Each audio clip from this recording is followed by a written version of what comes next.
Look! We got a steel 55-gallon drum. Unfortunately, it had a little bit of stuff in the bottom of it. I just tipped it over. 99% isopropyl alcohol, so that'll take about a minute to evaporate probably, but good thing I didn't just hit it with a grinder. Level 3 flammability, that would have been bad. So we're just going to leave that. I dumped all of it out on the floor basically because it will evaporate. We're just going to leave that open like that and let that completely evaporate and dry out before we even think about cutting that. And even then, I think I will probably use my Sawzall, not my grinder, to cut that in half. What you're thinking is, what does he need that barrel for? Well, we need that barrel for back here. See that wheel well? We're going to come up over that wheel well to about right there where you see the separation. And then we're going to come up to the top of the window with a wall. Right there. Whew, it's starting to stink like isopropyl alcohol in here. Oh, man, that's strong. I think I should probably get out of the garage. That stinks. Oh, boy. I'm going to be high as a kite if I stay in here. All right, I'm going to exit the premises. All right, we got our 55-gallon drum. As you saw, I dumped everything out of it. I left the caps off, and I actually took Connor's leaf blower and blew some air through here to evaporate any leftover alcohol that may be in the barrel.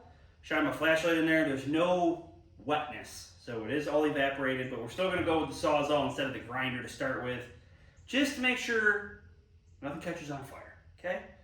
So I'm going to take the Sawzall with this brand new torch blade, and we're going to try to cut this barrel in half. Because we need 52 inches of length, so we need 2 pieces.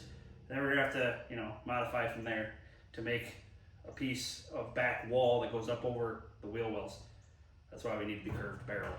So let's see if I can cut it in half.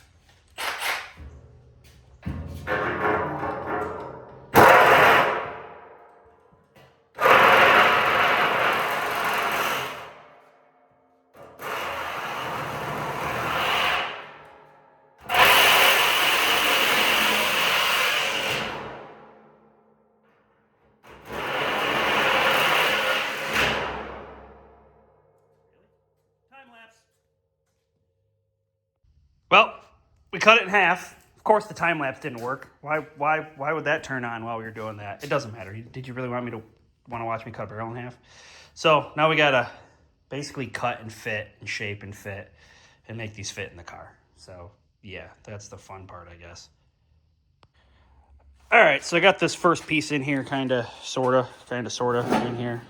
I mean, you get the general idea what I'm trying to do here. The radius of the barrel is actually a little bit smaller back here than this. I'm gonna have to kind of force this down and weld it so that it matches the curvature. And then in the front down here, it over curves. The panel actually straightens out a little bit down toward the floor. So I'm probably gonna have to come in here and nip the ridge so that I can bend that bottom panel out, the bottom of the barrel out a little bit to match here. But I have a welder, right? So we're gonna have to, there's gonna be a lot of piecemeal going on here, little bits and pieces, putting it back together. We get the big piece in, kind of get it welded up, second one in, weld it up, then we're gonna have to come back, obviously, and fill in around the pipes where we had to obviously cut it to get it in there. And then obviously down there, if I have to nip and trim and tuck and bend, we're gonna have to stitch and fill some spots there, obviously. But like this, I mean, the chances of me measuring over, getting this notch and like actually curving the back of this to like match the pipe is like 0. I will take an 1.5 inch hole saw, blow a hole through a piece of sheet metal, and then cut a piece out, nip it, and slide the 2 pieces together and weld around the pipe once we get to the end. Yeah, we're gonna have to do it there, and then we're gonna have to do it again on this bar when we come up with this piece here. So, but you get the general idea where I'm trying to go here, right? Let me get back to work. All right, so as you can see, I kind of sort of got this in here. I went along and like I said, I slashed across those ribs so that I could bend that panel out. And I still missed a little bit, right? You can see there's a little gap there at the floor. It meets the tunnel pretty good actually, but I mean, that cut across the floor was a guess. I cut a straight line across the floor thinking that was kind of sort of in the area, knowing that I was probably gonna have to fill in some. I did think it would go down lower, my initial assessment. but just the way it laid in there, it's actually back a little bit further. Yeah, it hit the frame rail. I could have notched out the frame rail and got it down a little bit lower, but it's in there, okay? We're gonna have to, like I said, piecemeal together, and I missed my overlap in the middle too by just a hair. So I'm gonna have to make a little piece here. Either that or I'll just run like a 1-inch strap all the way over. I can do that too, not that big a deal. But basically, that's what I was going for. Filling in across there, and then from here up, we gotta make a panel that will have that piece of plexiglass in it so that we have a back window. So that's where we're headed. We're getting there. Got a bunch of welding to do here. I got to stitch up all these cuts. I got to weld up around the wheel wells on both sides, and there's not much I can really do across the bottom here without cutting some tin to fill those holes in. But we got to make panels here to cover this section. We got to make a panel over there to cover that section. Yeah, we got to do something over this here where the bottom rail. Yeah, good stuff. Good stuff. Yep. There's plenty of work in here. Lots of stuff to fill in. We'll get there. We'll get there one piece at a time. I know it looks weird and droopy right here, but that's still pretty flexible.